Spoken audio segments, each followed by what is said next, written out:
Hey everyone, in today's video I'm gonna show you how to add Instagram highlight without posting to story.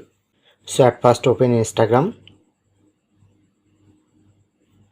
click onto profile,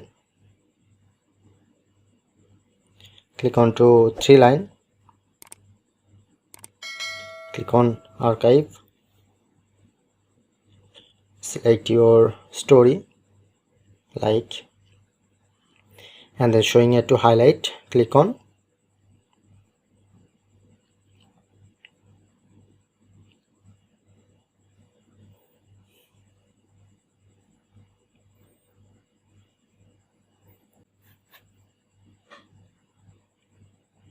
Okay, now I'm check my story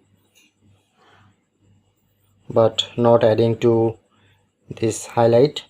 So that's how you can easily add Instagram highlight without posting to story.